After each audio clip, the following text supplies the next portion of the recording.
Shalom, Kol Halayim, Yahweh Ba'ashem Yahweh Shai, Ba'ashem Urachak Udash, Shanyikabad, Kadawala Requab, Zaquanyam Nawa, Wa Shalayakim Nawa, and that's the belongings to our apostles and elders of Great Millstone, Shalom, Wa Barakim, Labakarium, Shaliyasharala, and that's peace and blessings to the elect of Israel.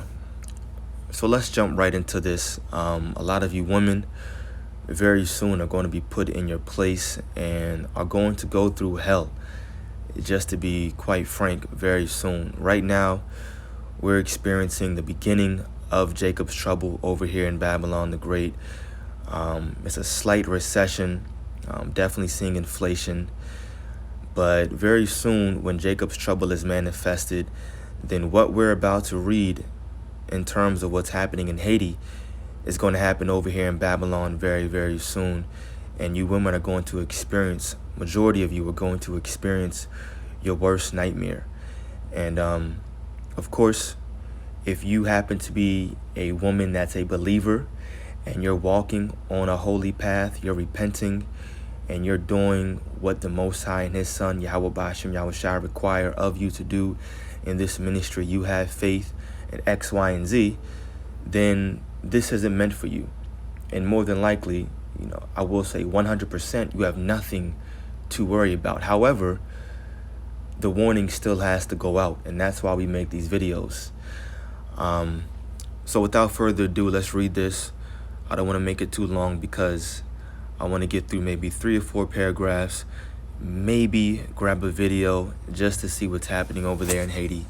And then, of course, we'll grab some precepts. So it says, as Haiti's economy teeters on the brink of collapse and essential services crumble, residents of the capital, Port-au-Prince or Port-au-Prince, are caught in horrifying crossfires in surging gang violence, with rising accounts of murders, kidnappings, rape, and forced displacement.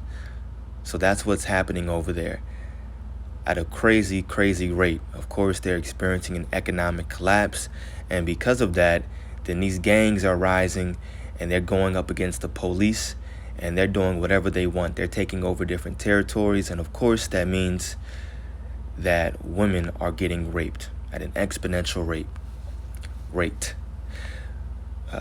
Paragraph 2 says, access to the few health centers and hospitals that are still functioning has become treacherous, if not impossible. Not being able to receive critical sexual and reproductive health care is endangering the lives of women and girls in need, particularly survivors of sexual violence, and an estimated 85,000 currently pregnant women, around 30,000 of whom are due to give birth in the throes of the crisis over the next 3 months. And I'm sure some of them were pregnant prior to the economic collapse, and I'm sure a majority of them got pregnant during the economic collapse, and you can imagine how that happened. One pregnant woman told UNFPA she lost everything when she fled her home. Her husband was killed by gunfire in Cité Soleil, and she is now fully reliant on humanitarian assistance to survive. Women and girls as young, check this out, women and girls as young as 9 years old have reported being raped by gangs intent on inciting terror and exacting revenge on those in neighborhoods controlled by rivals. So they had no beef with the women, with the girls, but they happened to be a part of a neighborhood in which their rival gang members were. So then they went up in there, took control of the city or of that territory, and raped the woman out of spite, out of revenge. That's what's happening. And that's what happens during an economic collapse. And check this out. It says women and girls as young as 9 years old.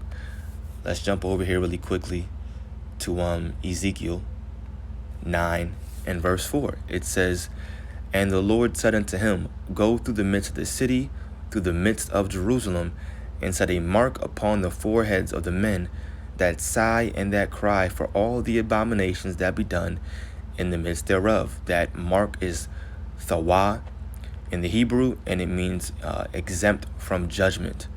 Now, verse 5, and to the others he said in mine hearing, go ye after him through the city, and smite, let not your eyes spare, neither have ye pity. And verse 6 is the point. Slay utterly old and young, both maids and little children and women. Maids, little children, and women. So the time that we're coming into, the Most High is not going to have pity upon a woman, a child, or a girl just because she happens to be 11, 10, 9, 8 years of age.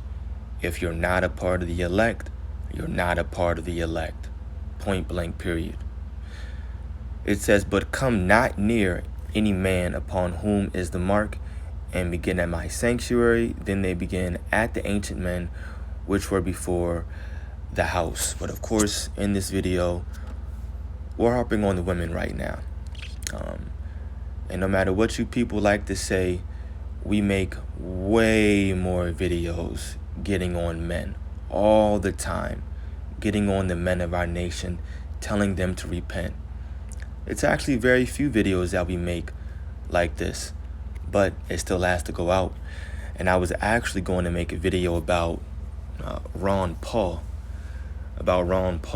and how he was stating that an economic collapse in America is inevitable.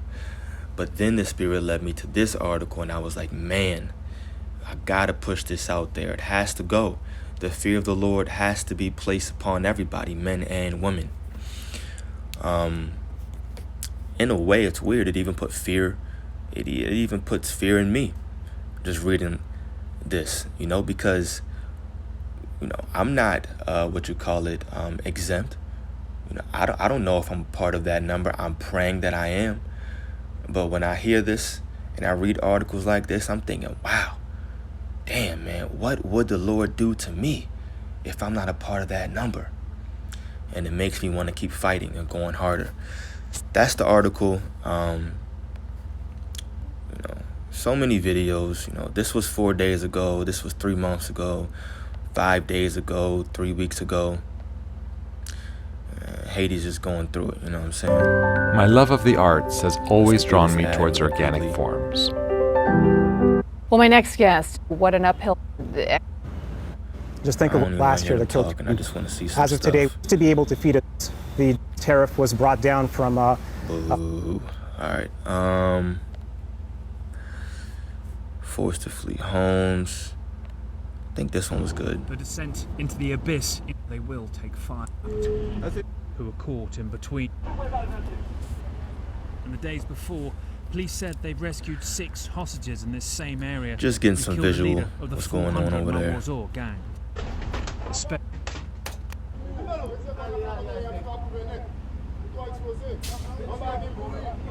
They run, but not like it's their first time under fire. They slide. Vivre au moment, disons, le grand banditisme. Nous joignons dans plusieurs quartiers, dans la zone métropolitaine, les présences gang là-dedans.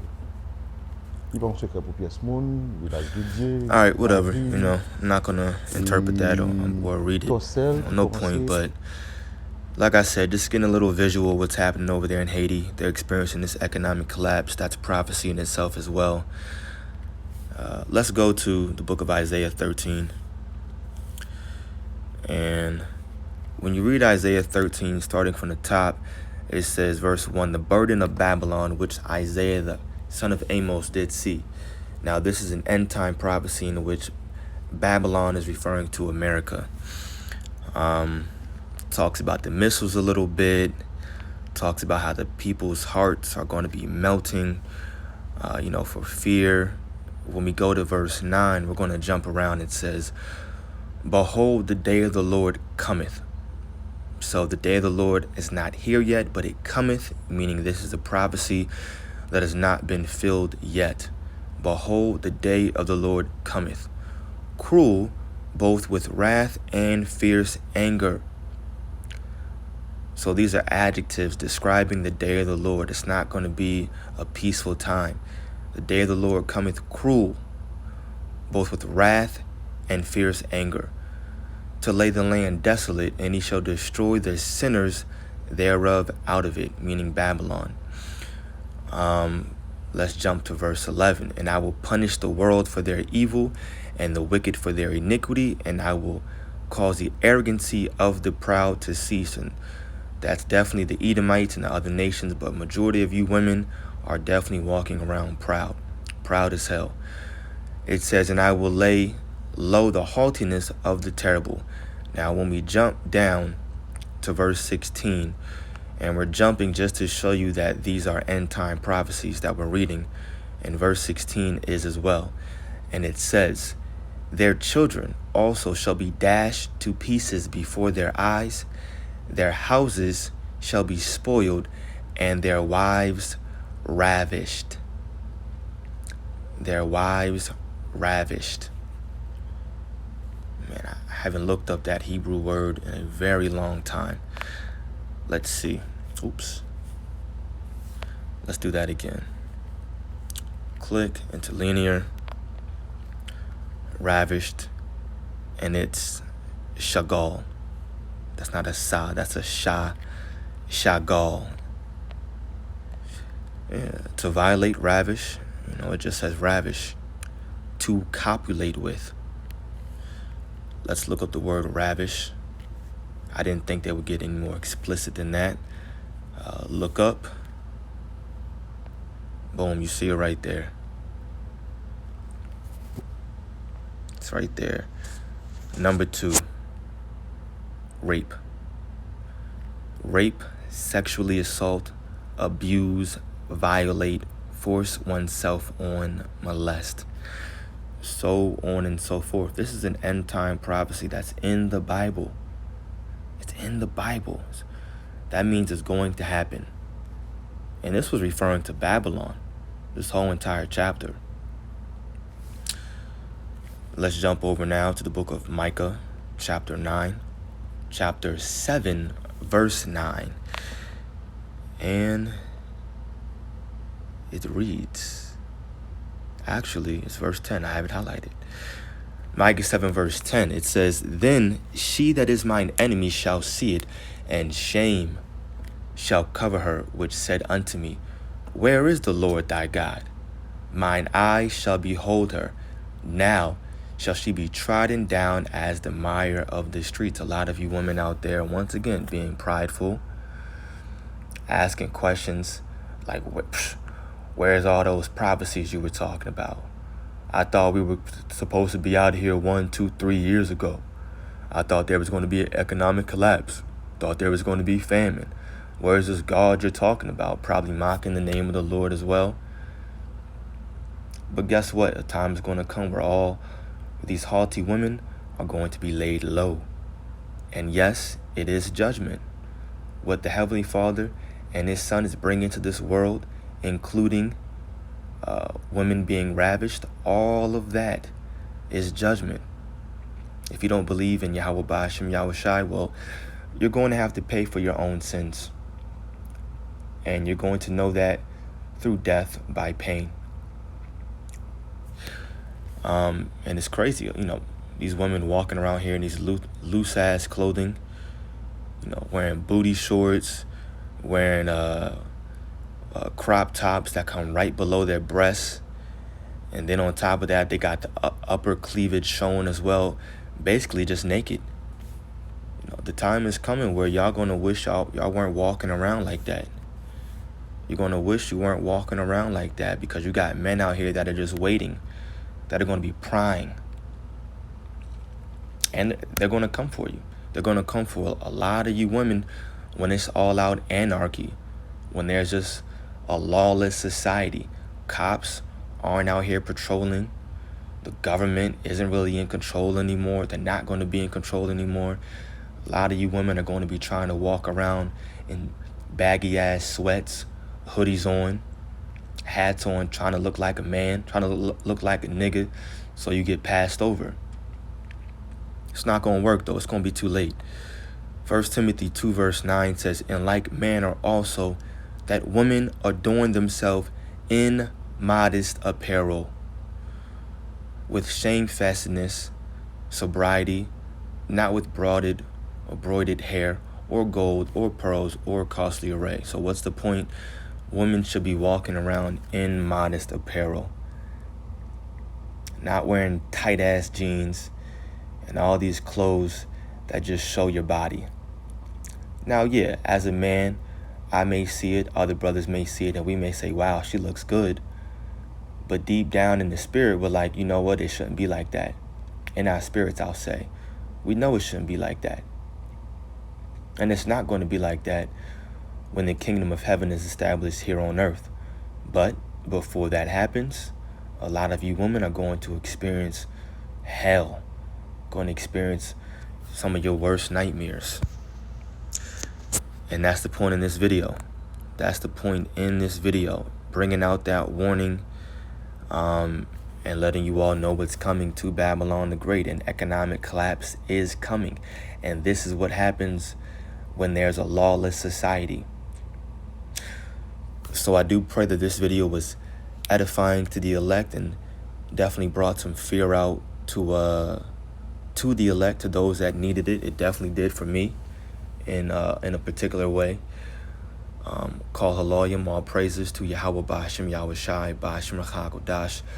Double honors to our to our apostles and elders of Great Millstone, and peace and blessings to the elect. Shalom.